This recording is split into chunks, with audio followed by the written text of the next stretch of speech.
Je t'aime pour éternel, éternellement rocher et ma forteresse, mon libérateur, mon Dieu, en qui je trouve l'abri. Tu es mon bouclier, la seule force qui me sauve, ma robe de retraite. Tu es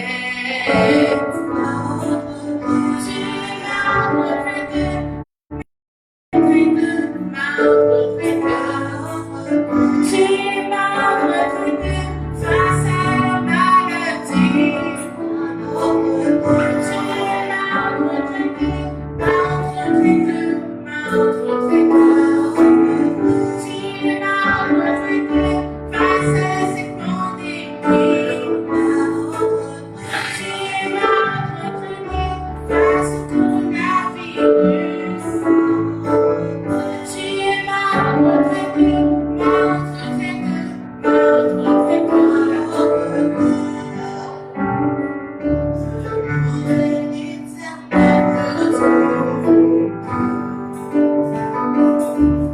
je raconterai toutes ces merveilles. Je ferai de lui la joie.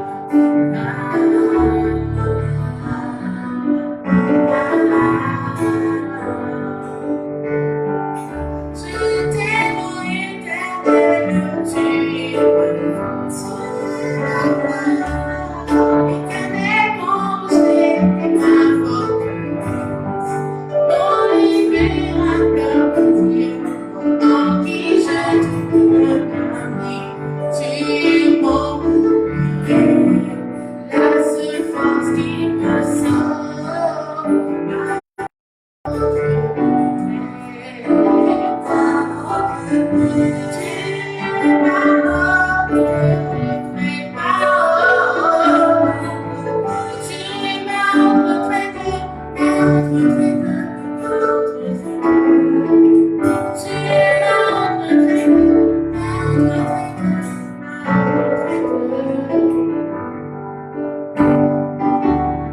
Je louerai l'Éternel de tout mon cœur. Je raconterai toutes ses merveilles. Je ferai de lui le sujet de ma joie.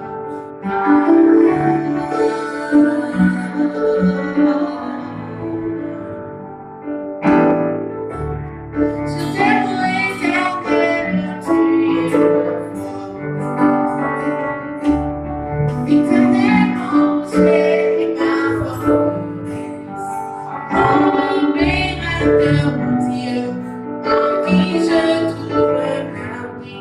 Tu es mon bouclier, la seule force qui me sauve, ma robe de retraite. Tu es ma retraite, ma retraite, ma retraite. Tu es ma retraite, ma retraite, ma retraite.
Reçois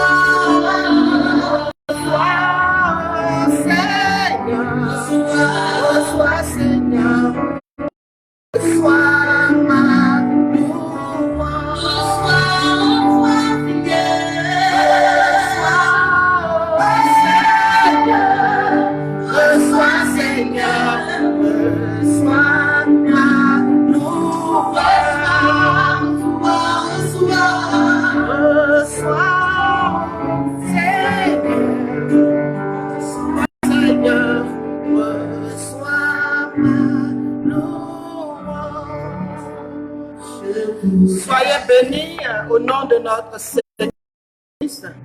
Soyez bénis. Je voudrais vous souhaiter un très bon dimanche au nom de notre Seigneur Jésus-Christ de Nazareth. Je voudrais vous souhaiter un très bon mois d'avril au nom de notre Seigneur Jésus-Christ de Nazareth. La Bible nous dit tous les matins, ne crains pas, sois apaisé, ne te laisse pas entraîner par l'angoisse. Alors ce matin, je voudrais que tu te souviennes de cette parole encore pour être fortifié. Que Dieu vous bénisse. Amen. Continuez à partager, invitez vos amis. Voilà, que le Seigneur bénisse. Alors, dimanche dernier, nous avons commencé un message dont le thème était l'importance de la méditation de la parole de Dieu. Nous allons aller aujourd'hui avec la deuxième partie, mais je voudrais faire une toute petite révision. Amen. Selon le dictionnaire biblique, la méditation, c'est prendre un temps pour lire et chercher à comprendre ce que disent les Écritures. C'est interroger Dieu par rapport à un texte, par rapport à un message ou un sujet, et en le faisant régulièrement et constamment, en le faisant dans le respect, en le faisant avec révérence, avec sérieux, dans un esprit. Je disais comme ça que c'est sûr que vous allez comprendre l'enseignement que Dieu veut vous donner. Vous pourrez connaître le plan de Dieu pour vous, les projets de Dieu pour vous. Vous pourrez connaître les instructions ou alors comprendre les instructions que Dieu veut vous donner et vous pourrez les mettre en pratique et vous serez en très bonne relation avec votre Dieu. Alors, je disais comme ça que pour le chrétien aussi, prendre le temps pour lire la parole de Dieu, souvent on trouve cela compliqué. Or, dans la parole de Dieu, nous pouvons trouver les merveilles du Seigneur, nous avons des trésors. Et pourquoi est-ce que Dieu nous demande de méditer la parole de Dieu? Pourquoi Dieu nous dit de plonger nos regards constamment dans les Écritures? Premièrement, parce que c'est un ordre. Nous nous sommes appuyés sur Josué, chapitre 1, verset 8a. Josué, chapitre 1, verset 8a, où Dieu a dit que le livre de la doctrine ne doit pas quitter ta bouche. Tu le méditeras nuit et jour. Amen. Tu en prendras soin afin d'observer, amen, tout le contenu. Oui, tout le contenu. Dieu dit que ce livre de la loi ne s'éloigne point de ta bouche. C'est un ordre donné à Josué qui devait continuer la mission, amen, que Moïse avait déjà commencé. Donc, on a dit que la méditation de la parole de Dieu est importante parce que c'est un ordre divin. Alors, ce qui est Dieu doit être pris au sérieux, ce qui est de Dieu doit être pris en considération. Et deuxièmement, nous avons dit que la méditation de la parole est importante parce qu'elle permet le succès dans notre vie. Nous nous sommes appuyés sur Josué chapitre 1, verset 8b, où il a dit, tu prospéreras, amen, tu vas prospérer dans tes voies et tu seras heureux. Alléluia. Elle va te conduire sans que tu ne trébuches dans tes activités, dans tous les domaines de ta vie. Dieu va te... Même dans ta marche avec lui, dans ta relation avec lui, tu auras du succès. Alléluia. Et nous sommes partis avec un troisième point où nous nous sommes arrêtés. Nous avons dit comme ça que la méditation de la parole de Dieu nous donne de connaître Dieu et elle nous protège de tout danger. Osée chapitre 4 verset 6 pouvait dire que mon peuple périt ou alors mon peuple cesse de vivre. Mon peuple cesse d'exister parce qu'il lui manque la connaissance. Et refuser d'acquérir la connaissance, c'est accepter, c'est refuser la protection de notre Dieu, notre Seigneur. Et nous avons dit comme ça que pour Jésus-Christ de Nazareth, l'essentiel c'était la parole de Dieu. Voilà pourquoi il a dit à Marthe en Luc chapitre 10 verset 42 que tu t'occupes des choses si importantes, mais ta sœur Marie a choisi, a fait le bon choix. Et nous avons dit comme ça que Marie auprès du Seigneur Jésus-Christ de Nazareth. Alléluia. Que Dieu vous bénisse au nom de Jésus. Alors aujourd'hui, nous allons partir avec un autre point, le quatrième point. L'importance, c'est-à-dire pourquoi est-ce que la méditation de la parole de Dieu est-elle importante? Oui, c'est un point important qui vient maintenant parce que la parole de Dieu t'éloigne du péché. Alléluia. La parole de Dieu t'éloigne du péché. En Psaume chapitre 119, Psaume chapitre 119, au verset 11. Alléluia. Je vais demander à quelqu'un de me donner un paquet de mouchoirs, s'il vous plaît. On a oublié de le faire. Psaume chapitre 111, Psaume numéro 111, verset 11. La Bible nous dit, « Je chéris ta parole dans mon cœur afin de ne point pécher contre toi. » Alléluia. Il y a une version où on dit, « À mon cœur, j'ai déposé tes instructions afin de ne pas pécher contre toi. J'ai déposé tes instructions dans mon cœur afin de ne point pécher à ton égard. » Alléluia. Bien-aimé, la parole, la méditation de la parole de Dieu, ou alors la parole, parce que quand tu médites, désormais, tu as la parole de Dieu en toi, tu as la connaissance de la parole de Dieu, et cette parole-là devient une arme efficace pour te protéger du péché, pour t'éloigner du péché. Alléluia. Quand David nous dit, il dit, à mon cœur, j'ai déposé tes instructions afin de ne point pécher à ton égard. Il a aimé la parole de Dieu, il a accepté la parole de Dieu et constamment il lit cette parole, il cherche à la mettre en pratique. Pourquoi? Pour que son cœur ne flanche pas devant le péché, pour que son cœur ne fléchisse pas devant le péché, pour s'éloigner du péché. Alléluia. En connaissant la parole de Dieu, désormais tu pourras démêler le bien du mal. Tu pourras connaître la différence entre la vie et la mort. Tu pourras connaître la différence entre la sainteté et le péché. Tu pourras connaître la différence. Elle nous aide à mettre la différence entre le bien et le mal. Entre ce qui plaît à Dieu et ce qui ne plaît pas à Dieu. Ce qui ne plaît pas à Dieu, c'est le péché. Ce qui ne plaît pas à Dieu, c'est le péché. Or, si tu es plongé dans les Écritures, que tu as la connaissance de la parole de Dieu, que tu as une intimité avec Dieu, au travers de sa parole, par la méditation de Dieu, c'est sûr que lorsque Satan va te proposer des choses qu'on appelle péché, quand Satan va te proposer des choses, tu sauras tout de suite que ça ne vient pas de ton Père, ça ne vient pas de ton Dieu, ça ne vient pas de ton Créateur.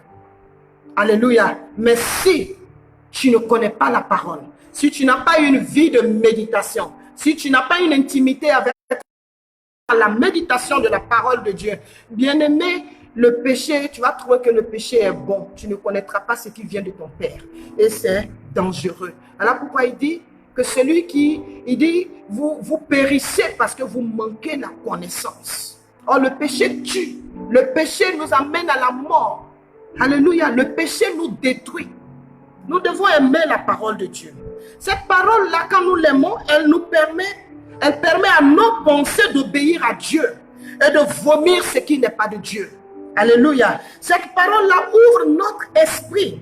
Elle vient changer ce qui doit être changé dans notre vie. Nous allons arriver tout à l'heure où il dit que la parole de Dieu est inspirée pour corriger. Alléluia. Quand tu connais la parole de Dieu, quand tu es attaché à elle, automatiquement, tu as horreur du péché. Elle vient t'éloigner du péché. Parce que la parole de Dieu, c'est Dieu lui-même. Oh, il est la lumière. Tu es éclairé. Et du coup, tout ce qui est du ténèbre, tout ce qui est du monde des ténèbres, n'est pas ton partage. Tu refuses. Ton corps, ton âme et tes pensées refusent ce qui n'est pas de Dieu. David accordait de l'importance à la parole de Dieu.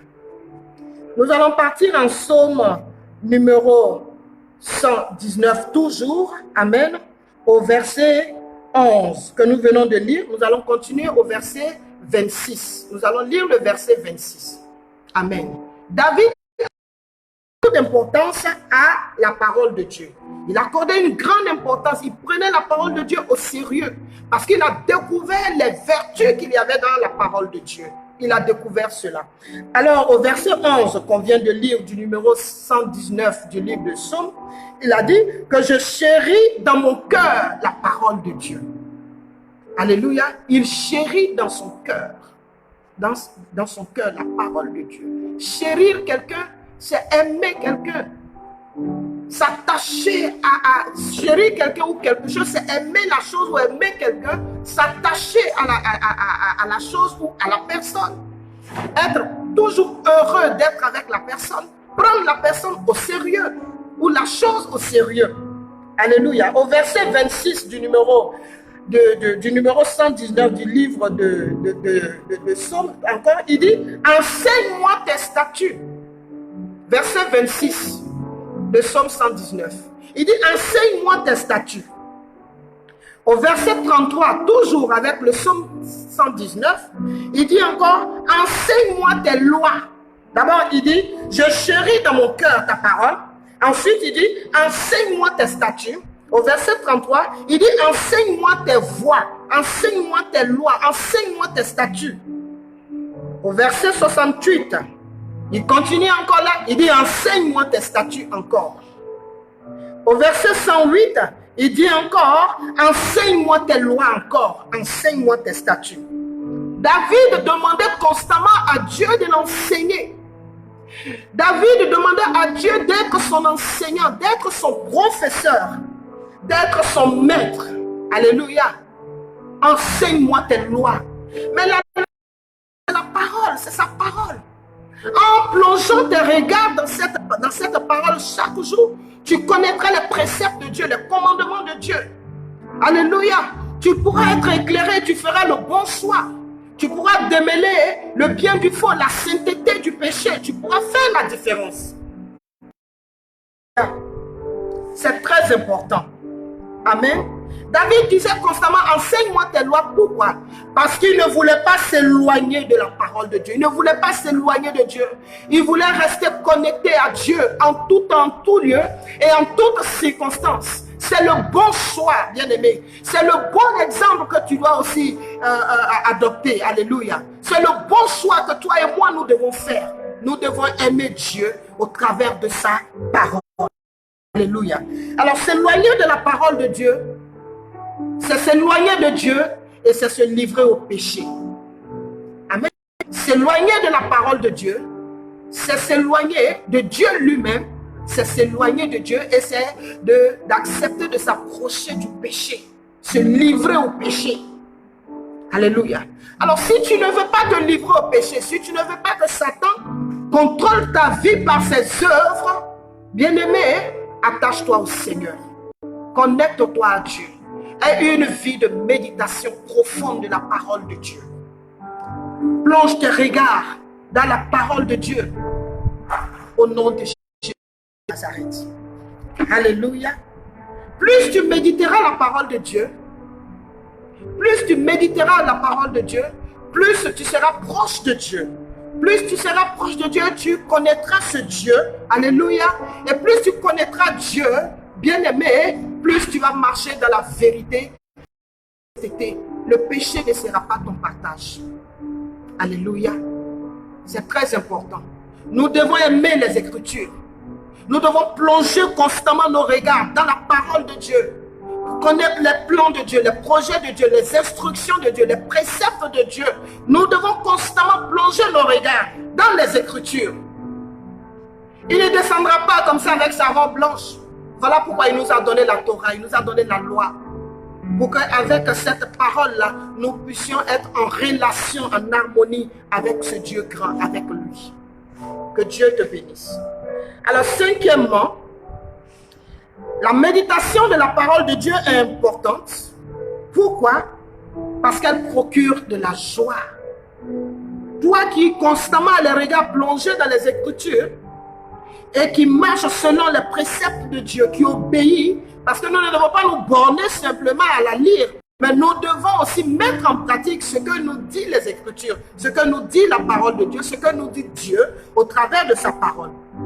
Et lorsque nous le faisons, de la joie dans notre cœur, une joie que le monde ne peut pas nous donner, une joie que le monde ne peut pas nous donner. Alléluia. Donc en cinquième point, la méditation de la parole de Dieu est importante parce qu'elle procure de la joie. Nous allons partir avec toujours Psaume numéro 1. Psaume numéro 1, du verset 1 au verset 3. Psaume numéro 1, du verset 1 au verset 3. Alors la Bible dit, qu'ils sont bénis ceux qui rejettent les conseils des qui ne se tiennent pas sur la voie des pécheurs, ni ne s'asseyent au même endroit que les moqueurs. Ils font leur délice de la loi de Dieu, ou alors de la Torah d'Adonai. Alléluia. Ils méditent nuit et jour. Ils sont semblables à des arbres plantés près de cours d'eau. Ils portent leurs fruits en leur saison. Leurs feuilles ne se flétrissent jamais. Tout ce qu'ils font réussissent. Alléluia. Ce qui m'intéresse surtout, c'est le verset 2 qui dit heureux ceux-là même qui jettent leur regard dans la parole de Dieu nuit et jour. Ceux qui méditent la parole de Dieu nuit et jour. Le mot heureux ici exprime une joie profonde. Le mot heureux exprime une joie profonde. Alléluia. Alors lorsque tes regards sont constamment plongés dans les Écritures, lorsque tu es en parfaite harmonie avec Dieu au travers de sa parole, bien aimé, quelles que soient les circonstances de ta vie, quelles que soient les situations dans lesquelles tu te trouves, tu seras toujours heureux. Parce que la parole est une lumière, elle t'éclaire. Alléluia.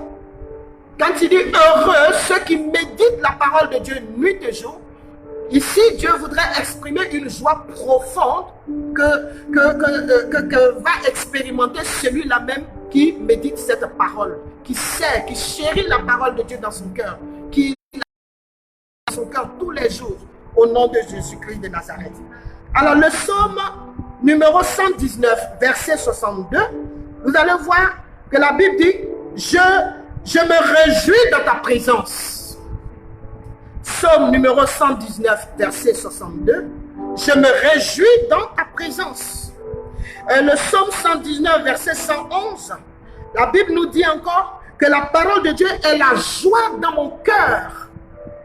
La parole de Dieu est la joie dans mon cœur. Alléluia. Elle est la joie dans ton cœur. Pourquoi? Parce que tu lis, tu te sens fortifié. Tu te sens fort. Celui qui se sent fortifié n'est pas triste. Il devient heureux. Alléluia. Celui qui se sent, il est heureux, il est dans la joie. Alléluia. Et tu es dans la joie parce que en lisant les Écritures, tu sens que désormais tu es en parfaite relation avec Dieu. Tu es dans une bonne intimité, tu es dans l'intimité de Dieu. Dieu et toi, vous êtes désormais amis. Tu ne peux être qu'heureux. Quand tu lis les Écritures, que tu vas voir qui dit, tu m'appartiens. Tu m'appartiens. Je t'ai formé.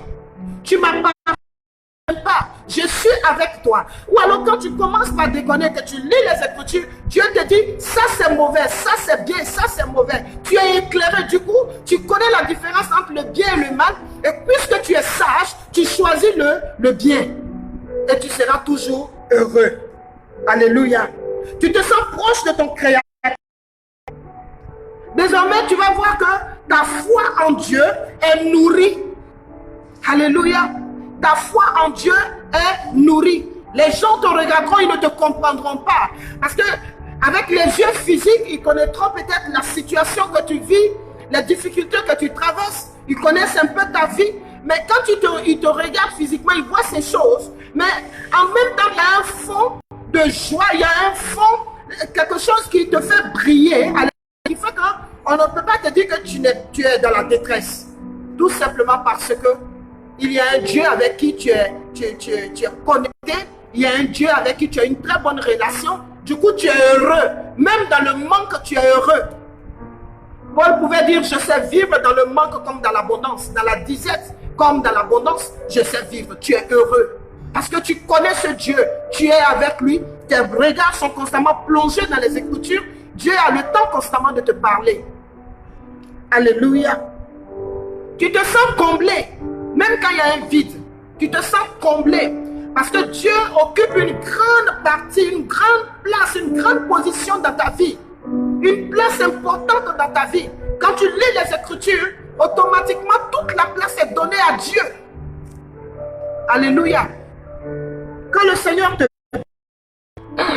Je comme ça que la méditation de la parole de Dieu nous procure de la joie. Elle nous procure de la joie. Pourquoi? Parce que Dieu est la lumière. Et lorsque tu es plongé dans les Écritures, tu es éclairé. Sa parole est une lampe à nos pieds, une lumière sur notre sentier. As-tu vu quelqu'un qui est heureux lorsqu'il y a les ténèbres, lorsqu'il est dans le noir? Non. Nous sommes heureux généralement quand nous voyons que nous avons de la lumière, nous sommes éclairés. Alléluia. Tu as de la joie, tu es éclairé. Alléluia. La parole vient t'éclairer. La parole de Dieu vient t'éclairer. La parole de Dieu t'éclaire. Lorsque tu es plongé dans les Écritures, il y a de la joie qui se crée en toi, de la joie qui se crée dans ton environnement, ton atmosphère. Amen. Est heureux. Il y a beaucoup de joie. Alléluia. Il m'est arrivé par moments quand je suis dans la tristesse, dans mon moment de tristesse, soit je me mets à louer Dieu, ou alors je prends la parole de Dieu pour lire. Mais j'ai beaucoup de joie lorsque je commence à ouvrir la Bible, que je commence par lire les promesses de Dieu. Je commence par lire les Écritures, à louer Dieu, comme à écouter le Seigneur, comme l'a fait Marie au pied de Jésus-Christ de Nazareth à Béthanie. Et quand je commence par faire ces choses, mon problème n'est pas encore réglé, mais au-dedans de moi, il y a une paix, une joie, il y a de l'assurance. Médite la parole de Dieu tous les jours. Notre Seigneur il est lumière. Et lorsque nous rentrons dans les Écritures en profondeur, lorsque nous sommes connectés à lui tout le temps, constamment, lorsque nous en faisons un style de vie, un mode de vie, alléluia, nous avons une joie totale, une joie profonde. Même quand il y a la mort, au fond de nous, il y a de la joie. Quand il y a la tristesse, au fond de nous, il y a de la joie. Quand il y a de mauvaises nouvelles, au fond de nous, il y a de la joie. Alléluia. Nous avons une joie profonde lorsque nous sommes connectés à Dieu par les Écritures. Alors, en 6e point, c'est d'ailleurs le dernier point, vous avez beaucoup de points, mais c'est quelques points que je vous donne maintenant. Je sais que ça va vous faire beaucoup de bien. En 6e point, la méditation de la parole de Dieu nous construit. La méditation de la parole de Dieu. La parole de Dieu nous construit. Elle nous bâtit. Elle nous façonne. Alléluia. Elle nous construit. Elle nous bâtit. Elle nous façonne. Elle travaille en nous pour que nous soyons des chrétiens accomplis. Nous soyons des personnes accomplies. Dignes d'appartenir à un Dieu grand. Alléluia. Nous allons partir dans les Écritures avec 2 Timothée. Alléluia. Nous allons partir avec 2 Timothée. 2 Timothée chapitre 3.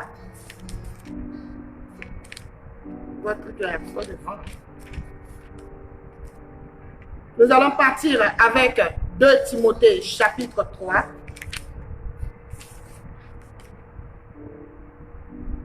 Alléluia. Nous partons avec 2 Timothée, chapitre 3, verset 16.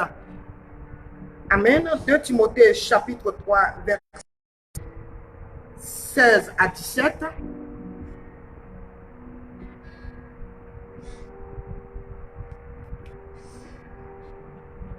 Non, 1 Timothée, oui, 2 Timothée, chapitre 3, autant pour moi.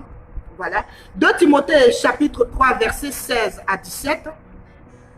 Dans ma version, il est dit, toute écriture est inspirée par le souffle de Dieu et utile à enseigner la vérité, convaincre de péché, corriger les fautes et former à une vie droite.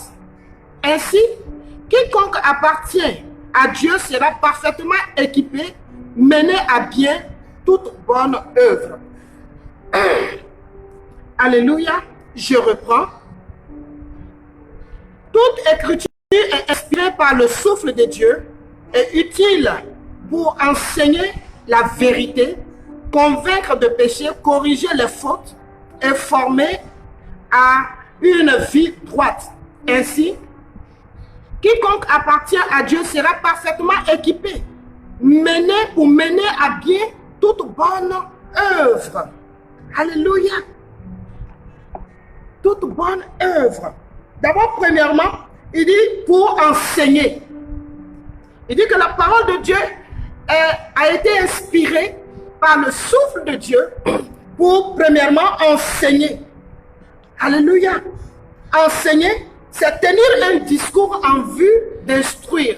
Donc Dieu, au travers de sa parole, nous tient un discours, amen, pour nous instruire, pour nous donner l'instruction, pour qu'on puisse assimiler la doctrine, la sainte doctrine. Alléluia. Premièrement.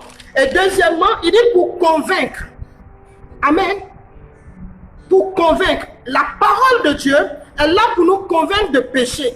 Elle est là pour nous amener à prendre conscience de la gravité du péché. Alléluia. Pour nous convaincre de péché.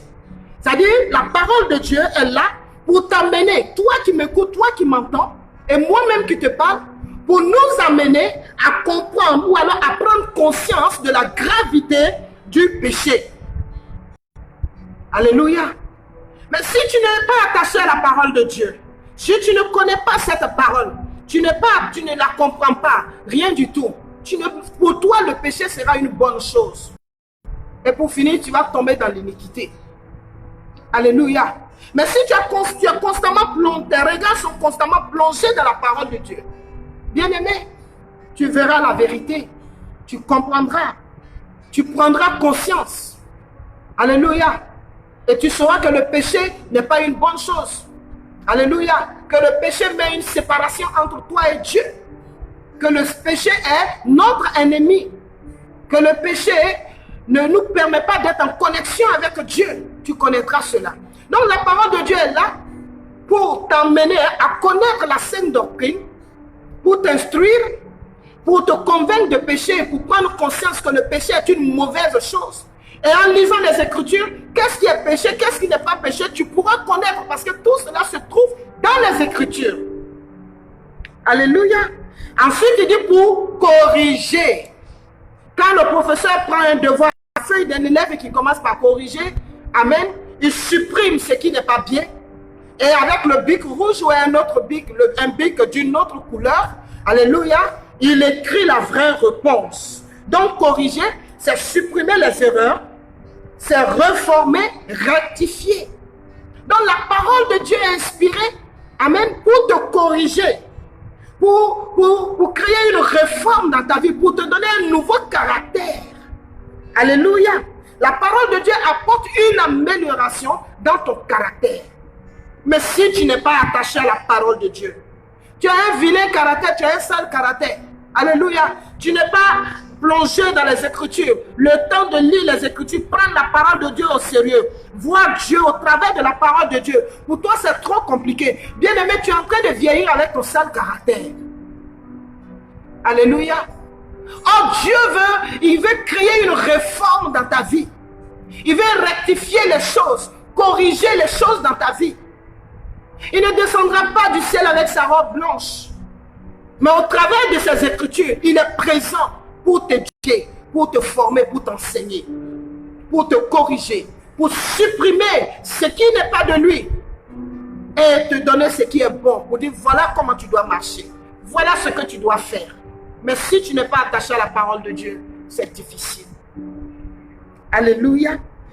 Et quatrièmement, encore toujours dans ce même verset, il a dit pour t'instruire, pour t'instruire. Alléluia. La parole de Dieu est inspirée pour que tu puisses avoir de nouvelles connaissances. La parole de Dieu est inspirée pour que tu aies une nouvelle ou plus de connaissances. Elle est inspirée de Dieu pour que tu sois éduqué. Elle est inspirée de Dieu pour que ton âme soit nourrie. Bien aimé, nous avons par moment 10 repas par jour. Dans ce confinement, je ne sais même pas combien de fois nous mangeons par jour. Nous avons les 3 repas, mais entre ces 3 repas, nous avons des temps pour grignoter, etc. Mais nous ne faisons que nourrir notre corps, la chair.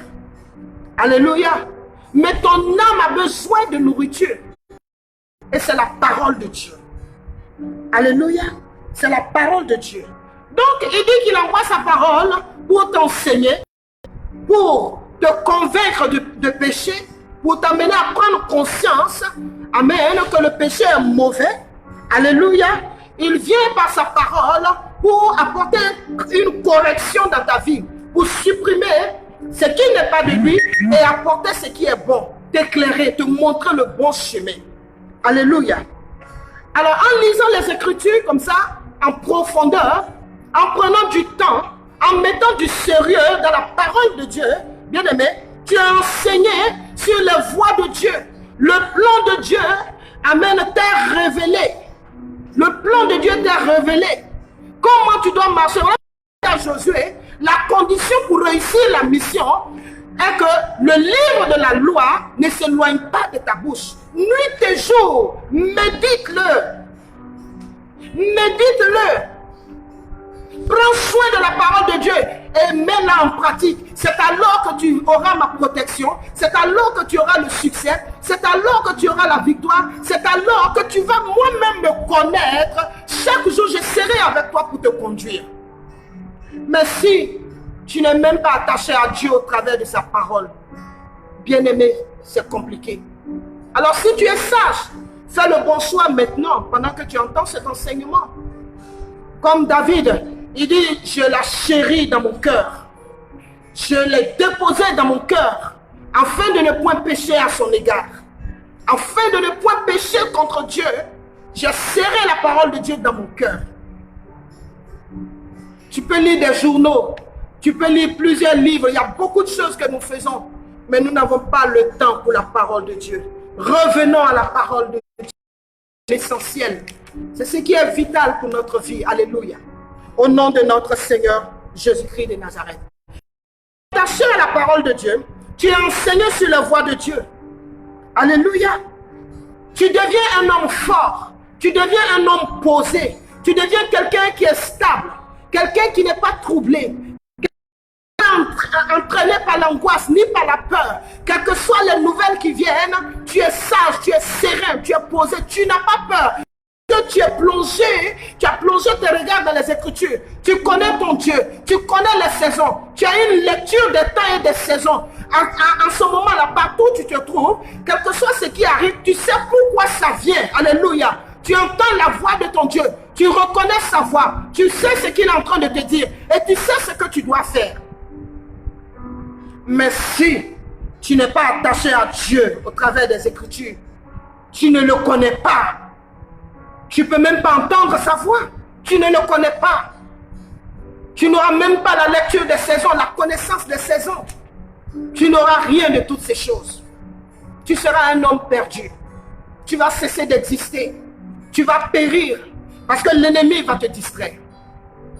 Dans ce temps de coronavirus, j'entends des personnes qui disent qu'on dit d'ouvrir le livre de Chroniques et de regarder quelque part, il y a un cil qui est caché. Récupère ce cil ou bien ce grain de cheveux, mets-le dans l'eau, dans un verre d'eau et bois. Tu seras guéri du coronavirus. Dans la Bible. Dans la Bible. Jamais. C'est un sacrilège. C'est une abomination. Un cheveu qui est caché. Et nous n'avons, moi je n'ai jamais vu où il y a un cheveu, un grain de cheveu qui est caché quelque part dans le livre des Chroniques. En regardant, tu dois, à force de croire en cela, il y en a qui vraiment, Satan va quand même leur montrer un grain de cheveux quelque part dans la Bible. Ils mettent dans l'eau et ils boivent. Bien aimé, comme tu n'as pas la connaissance, tu es en train de périr comme ça. Tu es en train de périr. Satan va te faire boire de la saleté, n'importe quoi. Alléluia. Mais si tu sauras que c'est des choses qui n'ont jamais existé. C'est des choses qui n'ont jamais existé. Tu vas compter sur Dieu. Ta foi sera en Dieu. Tu vas t'attendre à Dieu. Et l'ennemi ne pourra pas te distraire. L'ennemi est le père du mensonge. Or, la parole de Dieu est le fondement de la vérité. Ce qui vient de la parole de Dieu est la vérité. Et ce qui vient du diable, c'est le mensonge. Le père du mensonge ne t'enverra rien si ce n'est le mensonge. Mais Christ qui est la vérité, t'emmènera sur le chemin de la vérité. Alléluia. Alors bien aimé, il y a beaucoup de choses dans la Bible que nous pouvons découvrir. Ce sont des trésors cachés, des merveilles. Alléluia. Mais tu ne peux pas les découvrir si tu ne chéris pas la parole de Dieu dans ton cœur. Alléluia. C'est difficile. Il faut la chérir dans ton cœur. Il faut aimer Dieu et aimer sa parole. Être disposé à écouter la parole de Dieu. Être disposé à l'écouter et avoir cette volonté profonde de la mettre en pratique. Alléluia.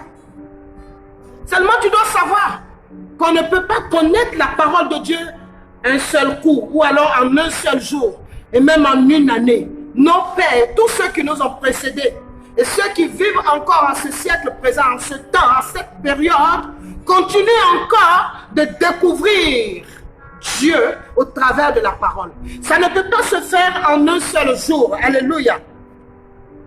Mais si tu lis constamment la Bible, si tu la parcours nuit et jour, alléluia, si tu la parcours nuit, si tu t'attaches aux Écritures, alléluia, si tu la lis régulièrement, si tu as ce désir de connaître Dieu au travers de sa parole, si Jésus-Christ devient ton ami, alléluia, au travers de sa parole, cela va beaucoup t'aider. Et au fur et à mesure que tu vas lire les Écritures, que tu vas chercher à comprendre, au fur et à mesure, Dieu va se révéler à toi. Tu auras la connaissance. Tu vas découvrir les merveilles qui se trouvent dans cette parole. Tu vas découvrir des trésors cachés dans les Écritures. Alléluia. La connaissance ne vient pas à un seul coup. C'est au fur et à mesure. Voilà pourquoi même nos pères aujourd'hui continuent de se faire former. Continuent de chercher à... Ils aspirent à une connaissance plus grande chaque jour. Pas pour se glorifier, mais ils font cela pour nourrir leur âme, pour que leur esprit, leur âme soient connectés à ce Dieu grand. Ils font cela pour ne pas pécher contre Dieu. C'est des modèles que nous devons suivre. Bien-aimé, je reprends. Tu ne peux pas connaître les Écritures un seul jour, en un seul jour. Mais plus tu t'attacheras à cette parole, plus tu vas chérir cette parole. Plus tu vas chérir cette parole, plus tu connaîtras Dieu. Dieu va se révéler à toi. Alléluia. Tu connaîtras Dieu. Amen. Et tu vas découvrir les merveilles cachées dans la parole de Dieu.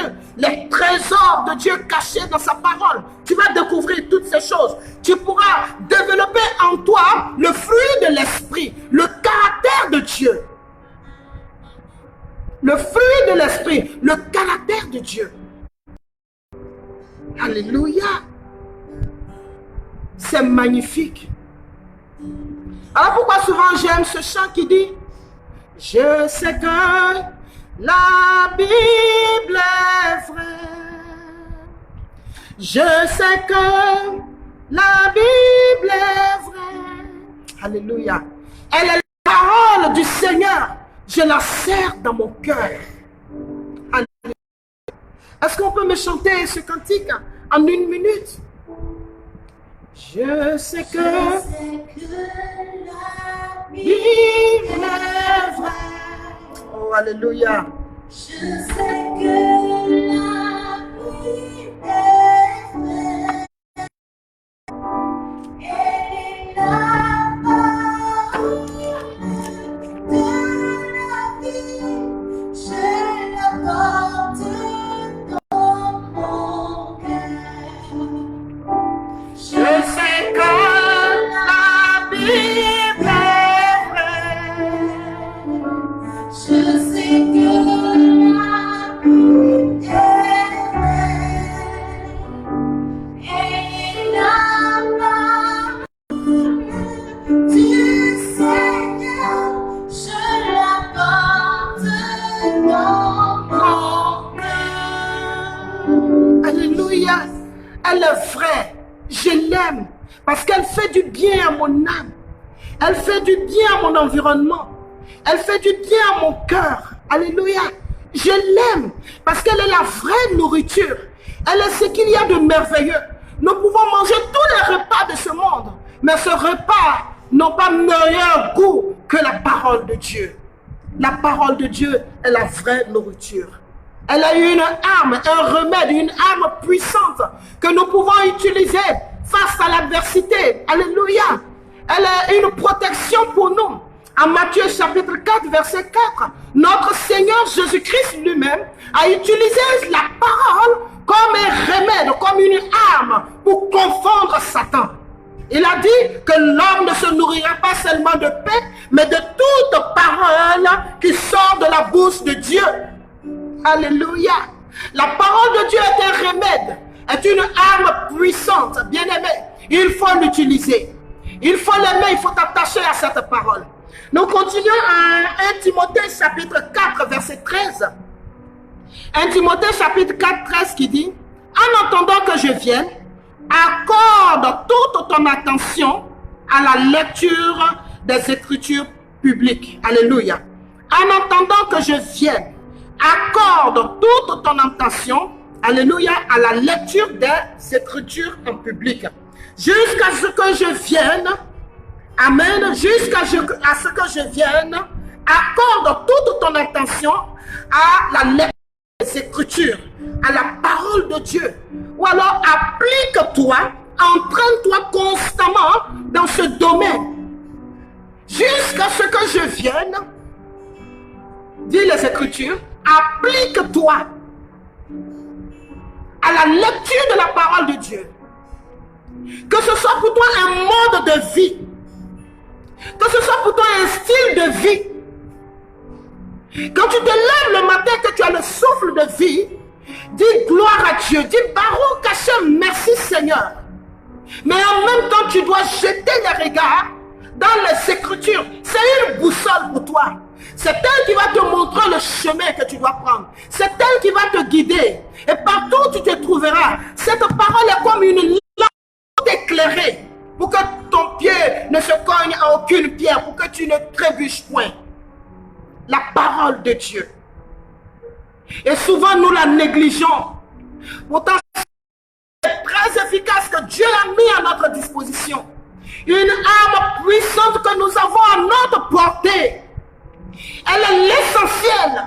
Elle est ce que Dieu considère parce qu'il est lui-même dans sa parole. En la serrant dans ton cœur, tu es en train de serrer Dieu dans ton cœur. Tu es en train de te positionner toi-même dans le cœur de Dieu, comme l'a fait Marie, qui avait choisi l'essentiel et Jésus-Christ a aimé. Il dit, elle a choisi la bonne part qui ne lui sera pas enlevée, qui ne lui sera jamais ôtée. Elle était assise au pied du Maître. Elle voulait connaître ce Dieu-là. Elle voulait connaître la parole de Dieu, le plan de Dieu, la direction, alléluia, de sa vie et de toutes choses. Nous allons terminer maintenant. Bien-aimé, quel est le livre que tu lis le plus? La Bible est le livre le plus vendu dans le monde, le plus vieux, le plus vendu dans le monde. C'est aussi le livre le plus critiqué, le plus combattu. La Bible est combattue, la parole de Dieu est combattue, parce qu'elle est la vérité. Vous savez, la vérité sera toujours combattue. Alléluia. Mais ne baisse pas les bras. Ne baisse pas les bras. Aie du temps pour t'approcher de Dieu. Aie du temps pour parler à Dieu. Aie du temps pour nourrir ta foi. C'est la parole de Dieu qui va nourrir ta foi. C'est elle qui va te conduire, qui va t'éclairer, qui va te tenir par la main pour te conduire sur le droit chemin. Alléluia. Ta parole est une lampe à mes pieds, une lumière sur mon sentier. La parole de Dieu est le fondement de la vérité. Revenons à la parole de Dieu. Revenons aux Écritures. C'est la vraie nourriture. C'est elle qui nous fera du bien. C'est elle qui nous fera du bien. C'est elle qui va nous garder loin du péché. C'est elle qui va nous garder connectés près de Dieu et loin du péché. Elle va nous rapprocher de Dieu. Elle va nous connecter à Dieu. Elle va nous garder dans l'intimité de Dieu. Et elle va nous éloigner du péché. Elle va nous éloigner de la mort. Elle va nous éloigner de ce qui est mauvais. Que le Seigneur te bénisse. C'est vrai que notre corps reçoit 10 repas par jour. Mais ton âme a besoin aussi d'une nourriture. Ne laisse pas ton âme gémir. Ne laisse pas ton âme gémir. Ton âme a besoin de nourriture. La parole de Dieu. Que Dieu, dans sa grâce, te bénisse. Tout à l'heure, nous allons prier. Que le Seigneur, dans sa grâce, te bénisse. Et je prie qu'il t'accorde une vie de prière et de méditation. Au nom de Jésus. Alléluia.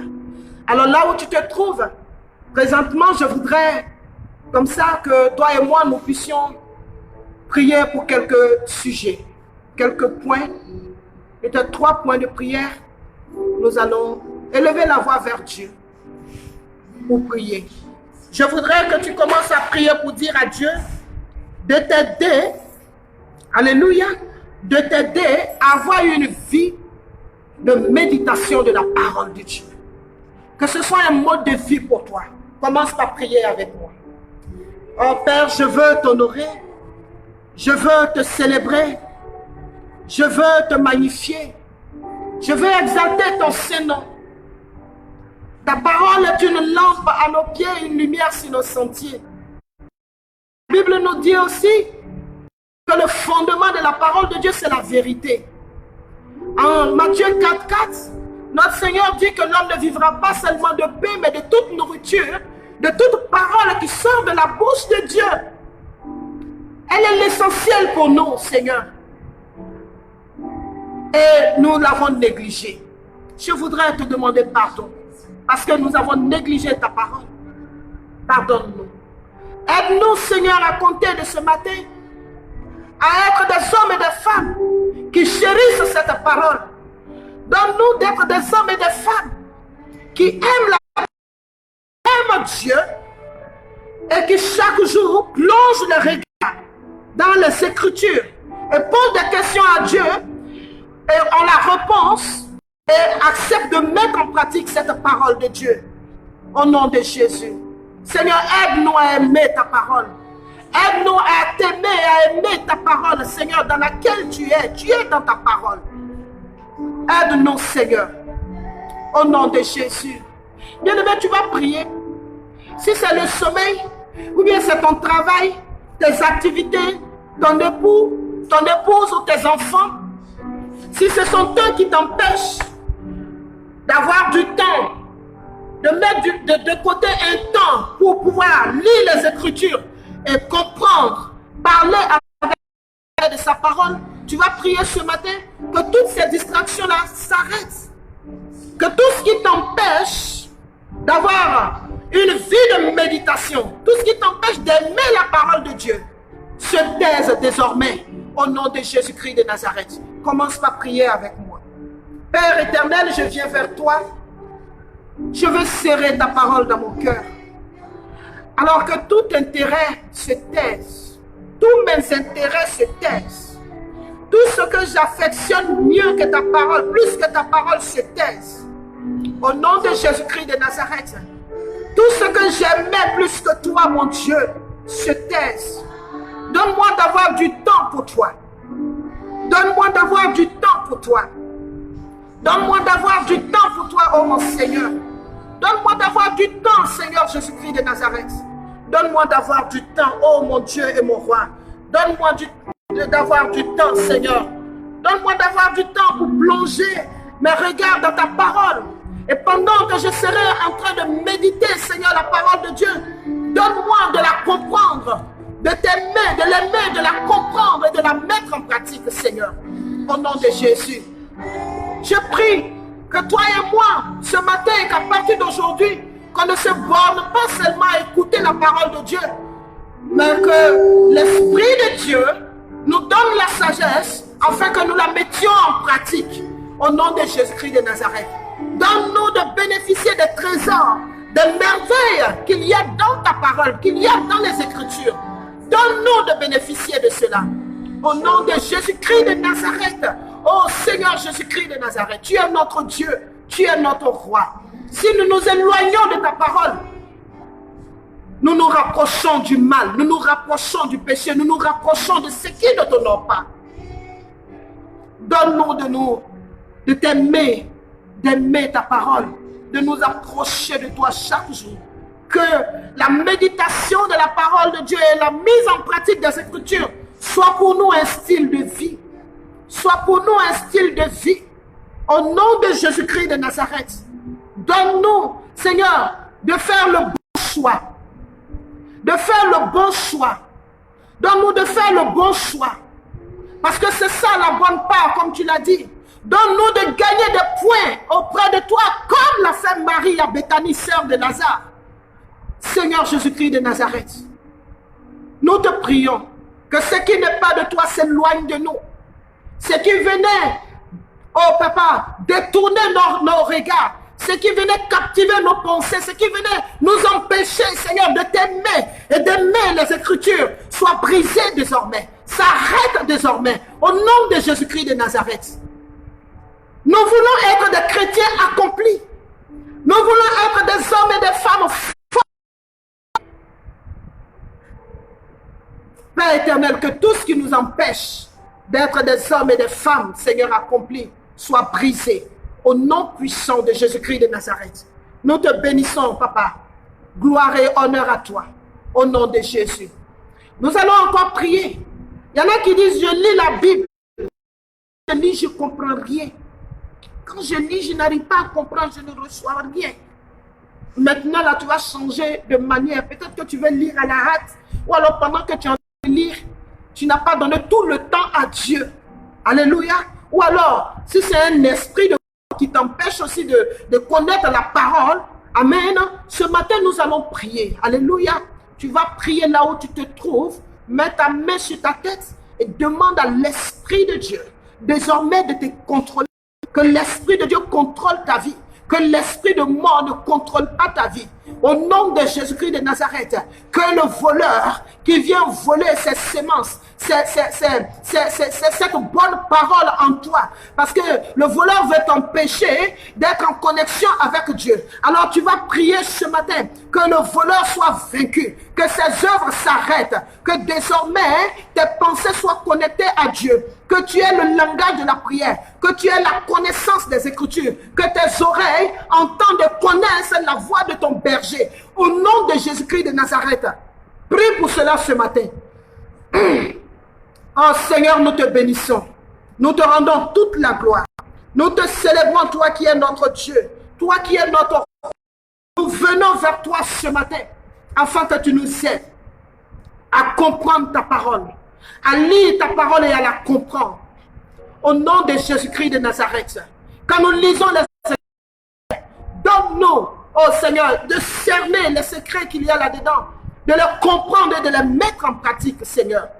Si notre esprit divaguait, si notre esprit se promenait par moments, maintenant je prie Dieu que nous ayons cette capacité de nous connecter totalement à Dieu lorsque nous devons faire la méditation. Au nom de Jésus-Christ de Nazareth, donne-nous d'entendre ta voix. Donne-nous d'entendre ta voix. D'entendre ta voix, de connaître tes instructions, tes projets pour nous, tes plans. Oh oui, ta parole est pour nous une boussole, Seigneur, pour nous guider pendant nos journées, nos années, dans tous les domaines de notre vie, tant que nous sommes encore sur terre. Donne-nous de saisir cela au nom de Jésus. Merci Seigneur. Gloire et honneur à toi au nom de Jésus. Amen. Alléluia. Nous allons prier pour un seul point contre le coronavirus. Jérémie chapitre 20. Jérémie chapitre 20, verset 11. Jérémie chapitre 20, verset 11. La Bible dit comme ça que mais Adonai est avec moi, que Adonai est avec moi comme un guerrier redoutable. Mes persécuteurs trébuchent. Mes persécuteurs trébuchent. Je reprends. Jérémie chapitre 20, verset 11. Mais Adonai est avec moi comme un guerrier redoutable, et mes persécuteurs trébucheront, vaincus, ils seront dans une grande honte à cause de leur échec. Leur honte durera et ne sera pas publiée. Alléluia. Tu vas prier. Amen. La Bible dit que Adonai est avec toi qui es en Italie, qui n'est pas mort, mais qui nous regarde, toi qui es aux États-Unis, en Afrique, partout, en Côte d'Ivoire, toi qui regardes ce direct, Dieu dit qu'il est avec toi comme un vaillant héros, un vaillant guerrier, un guerrier redoutable. Alléluia. Il dit, tes persécuteurs vont trébucher. Ils seront vaincus. Ils seront dans une grande honte. Une honte. Et alléluia. Tu vas prier ce matin avec foi, où Dieu dit qu'il est avec toi. Alléluia. Vaillant héros. Et que tes persécuteurs vont trébucher. Ils seront dans la honte. Et leur honte va durer. Tu vas prier ce matin pour que la honte du coronavirus dure au nom de Jésus. Père éternel, tu es avec moi, tu es avec mes frères et sœurs, tu es avec mes enfants, tu es avec toute ma famille, comme un vaillant héros. Tu es avec chaque membre de ma famille. Tu es avec la communauté, l'église, la mission évangélique Le Rocher. Tu es avec ceux qui sont en Italie, partout où nous nous trouvons. Tu es avec nous, Seigneur. Et tu as dit que nos ennemis vont trébucher et ils vont tomber. Ils seront vaincus. La honte sera leur partage et leur honte va durer. Je prie ce matin que la honte du coronavirus, Seigneur, oh oui, dure maintenant au nom de Jésus. Que ce virus tombe, que ce virus trébuche et tombe. Au nom de Jésus-Christ de que ce virus, oh oui, n'est point de vie dans mon corps, n'est point de vie dans ma maison, n'est point de vie dans la vie de tous mes enfants de la mission évangélique Le Rocher, partout où ils se trouvent, n'est point de vie dans cette nation. Au nom de Jésus-Christ de Nazareth, nous te bénissons, Seigneur. À toi seul est la gloire, à toi seul est la victoire. Au nom de Jésus-Christ de Nazareth. Merci Seigneur. Je libère la puissance du sang de Jésus-Christ de Nazareth sur ma maison, sur ma vie, sur la vie de mon époux, de mes enfants, de mon petit-fils.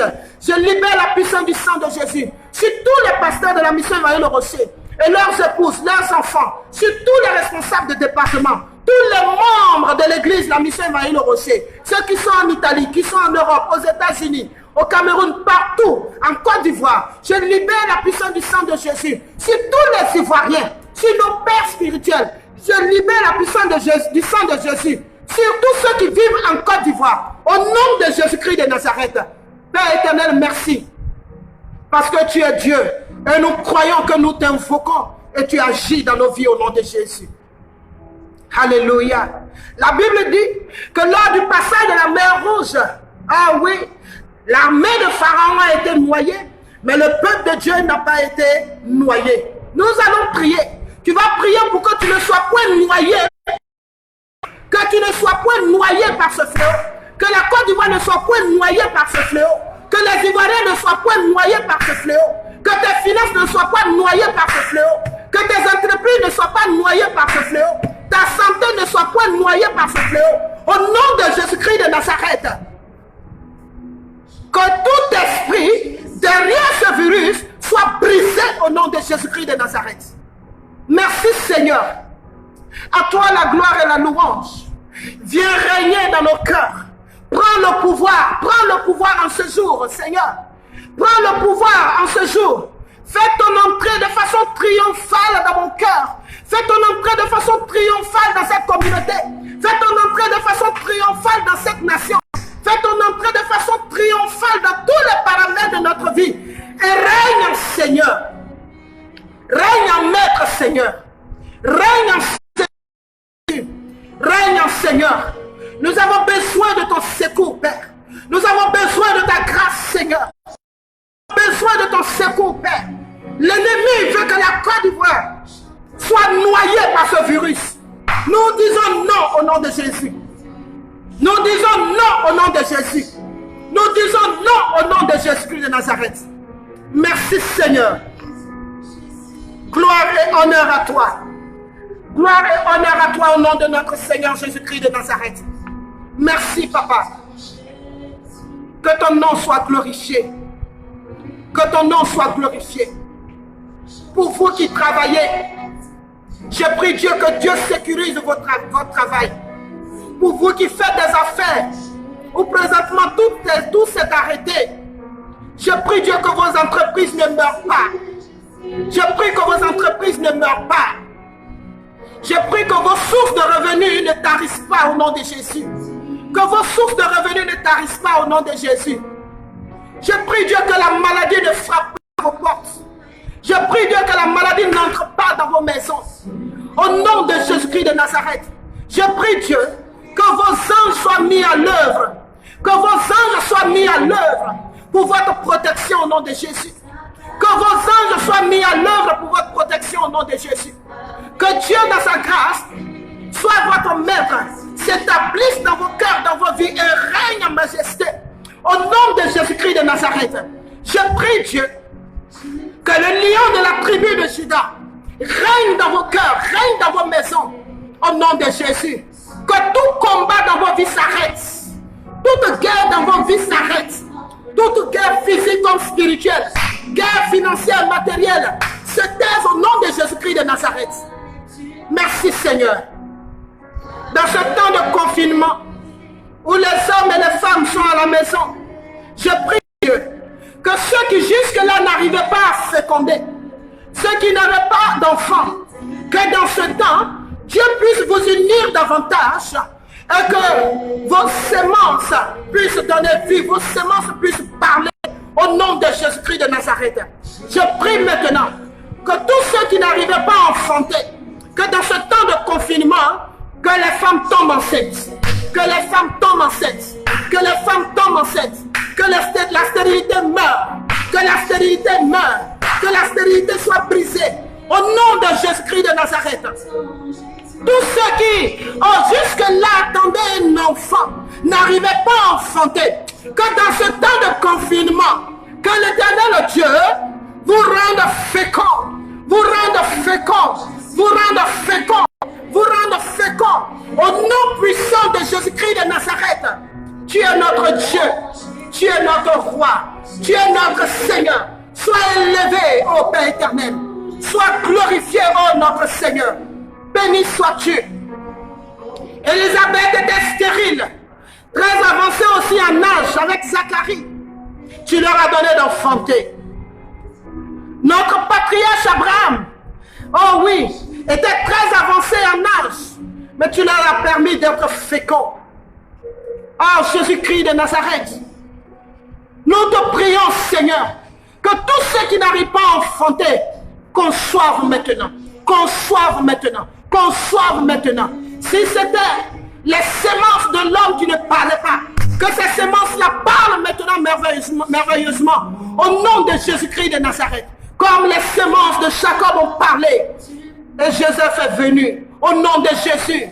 Si la femme n'arrivait pas à féconder, maintenant pendant que je parle, là où tu te trouves, tu reçois maintenant la vie dans tes entrailles. Au nom de Jésus-Christ de Nazareth. Merci Seigneur. Béni sois-tu. Que tous ceux qui sont malades, touchés par le virus, qui sont en train d'agoniser, je prie maintenant que la mort s'arrête. Que la mort s'arrête. Que la mort s'arrête au nom de Jésus. Tous ceux qui sont touchés, qui ne savent pas, je prie Dieu que ce virus sèche maintenant dans leur corps. Que ce virus sèche maintenant dans leur corps, dans leur environnement.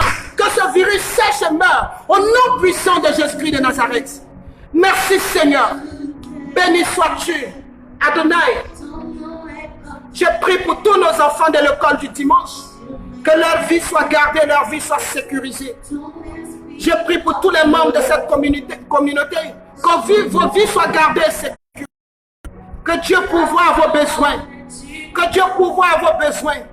Que Dieu pourvoie à vos besoins. C'est vrai, vous êtes nourris spirituellement. Je prie Dieu qu'il vous apporte la nourriture de Jésus. Merci Papa pour tous les hommes et les femmes dans cette nation. Que le bonheur et la grâce vous accompagnent tous les jours de votre vie. Au nom de notre Seigneur Jésus-Christ de Nazareth. Merci Seigneur. Alléluia. Nous allons écouter ce cantique merveilleux. Si la mort t'entraîne, n'aie pas peur de la mort. Si la vague Que t'entraîne, n'aie pas de la mort. Il n'a pas dit que tu coulerais, il n'a pas dit que tu sombrerais, il a dit. Alors de l'autre bord, allons de l'autre bord, sur un jour sur ta route, tu entends mal, poison Jésus t'aime, dedans de sa paix, poison Jésus t'aime, il te donne de sa paix. Merci Seigneur pour ce temps que nous venons de passer dans ta présence. Je vais bénir la vie de Moya. Je vais bénir la vie de Moya, de Kamara Bilal. Je vais bénir la vie du pasteur Emmanuel. Je vais bénir la vie de Koulibaly Wilfried. Je vais bénir la vie de... Je vais bénir la vie d'Hervé Kwaku. Je vais bénir la vie d'Ami Soirée. Je vais bénir la vie de Hypothé Ouya. Je vais bénir la vie de Betty Kwasi. Je vais bénir la vie de Karel. Je vais bénir la vie de Guy André. Je vais bénir la vie de Baraki Kéran. Je vais bénir, oh oui, la vie de Marie-Paul du côté de la France. La vie de Checolia, de Marie-Thérèse. Je vais bénir la vie, oui, de Guy André assez bien, du pasteur. Je vais bénir la vie de Mamadou Bazier. Je vais bénir en ce jour la vie de Philippe Kwaku. Je vais bénir la vie de toutes ces personnes qui se sont connectées et qui étaient avec nous. Tous ceux que nous connaissons, que nous ne connaissons pas, mais qui ont voulu partager ce culte merveilleux avec nous. Là où vous vous trouvez, je prie Dieu que votre sécurité soit garantie. Que votre sécurité soit garantie par notre Dieu. Au nom de notre Seigneur Jésus-Christ de Nazareth. Merci Seigneur. Quelqu'un dit avec moi 3 fois Amen. Alors nous allons rester en ligne. Et demain ou mardi, nous allons vous donner le programme de notre dimanche 12, qui est le dimanche de la Pâque. Alléluia. Nous allons vous apporter des informations. Que Dieu dans sa grâce vous bénisse. Pendant que le groupe musical est en train de nous chanter ce cantique merveilleux, je vous dis comme ça, bye bye, et que Dieu vous bénisse et à bientôt.